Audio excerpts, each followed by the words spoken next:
All right, so the movement to make America healthy again is underway, led by Secretary of Health and Human Services Robert F. Kennedy Jr. earlier over the weekend. Today he met with leaders of America's largest food companies, which might have been a little bit awkward considering Secretary Kennedy is encouraging them, has been outspoken in terms of highly processed foods and ingredients that are allowed in them. Some companies are already taking steps on their own to move towards healthier options. Now, if you haven't been to Steak and Shake, you got to go. I had 2 double burgers, and they were phenomenal. Their fries were phenomenal. Now, they recently announced that they will be frying their French fries in beef tallow rather than seed oils. So I caught up with the secretary at one of the Florida locations of Steak and Shake for a wide-ranging interview. Let's play part 1. Thank you so much for doing this. We really appreciate it. Before you got here, I already had a burger, so I'm having another. I'm breaking my diet. I am pretty much full-on keto. I eat basically meat and eggs. I made an exception today. I had it on a bun, and I really enjoyed it, actually, and it was really good. Explain the difference between seed oil and tallow and why this is a big deal. Why they said we are going to RFK Steak and Shake.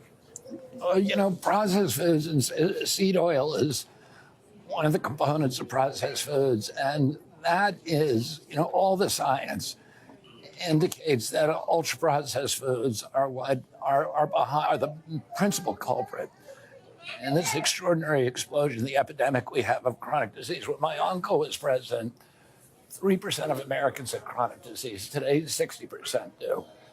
We have 66% of adults are diabetic or pre-diabetic, 38% of teens. When you and I were kids, Sean, the average pediatrician would see 1 case of juvenile diabetes in his lifetime over a 40 or 50-year career.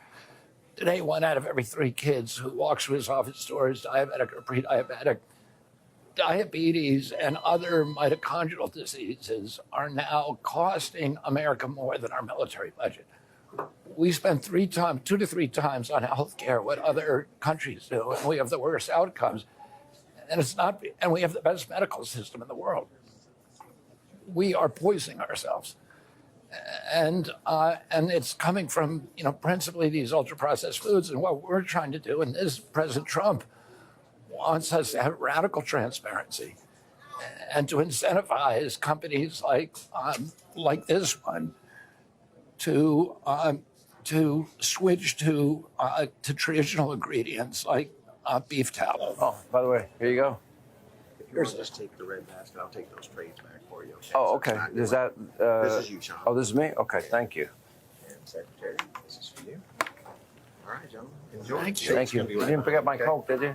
Huh? Get your Coke? I got you, buddy. Miss Small with the little ice. Okay. But I'm not going to drink it all because he's going to yell at me. I'm only kidding.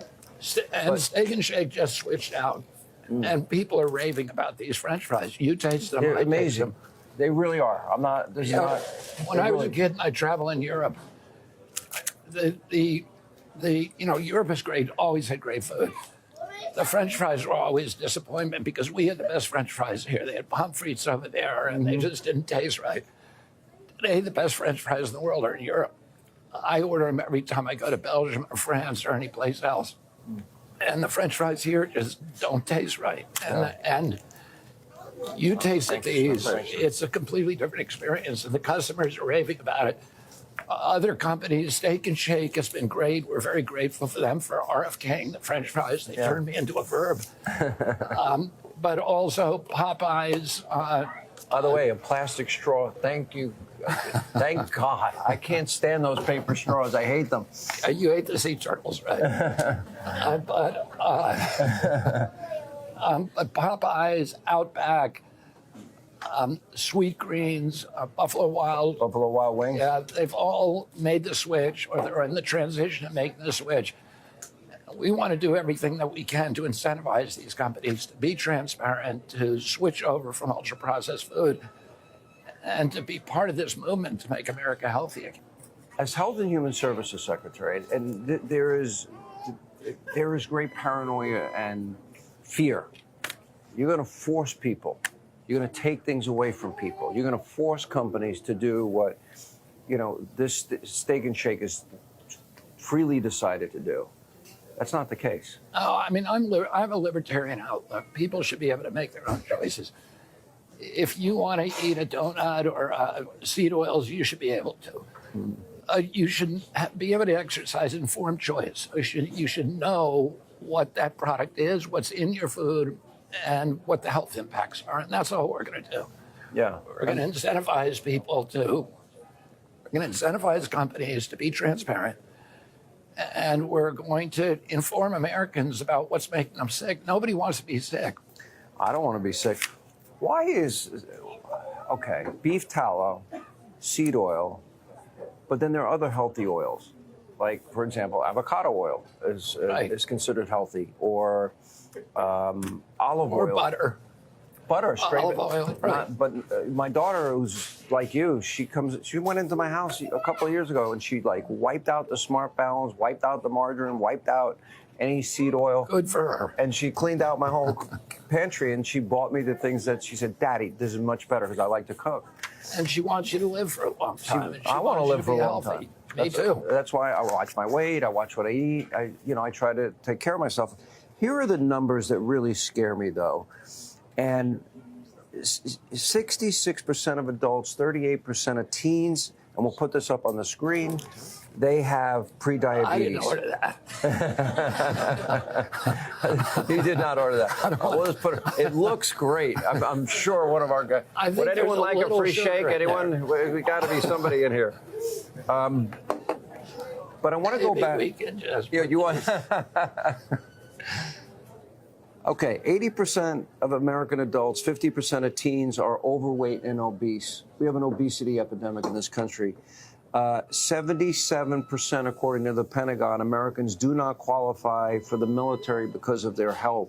40% of our teenagers struggle with anxiety now and depression. Which there are studies coming out of Stanford and Harvard that show a lot of mental illness, including anxiety and depression, are related to food. And that changing your diet, food is medicine. By changing your diet, you can lose some of those diagnoses. And this, Sean, is a uniquely American problem. This is not happening like it is here elsewhere in the world. When my uncle was president, 3% of Americans were obese. As you pointed out, it's now close to 80% of adults, 50% of children. But in Japan, it's still 3%. Men in they don't Japan, eat this. Correct me if I'm wrong, don't they live on average 10 years longer than men here? Yeah, and this generation of our kids is the first generation in 200 years that is going to have a shorter lifespan than their parents. Scary. We are letting down these kids, and there's a moral issue here, and we need to start grappling with it because it's a moral issue, it's a financial issue. The healthcare costs are going to sink us. And the only way that we're going to solve it is by changing what we eat.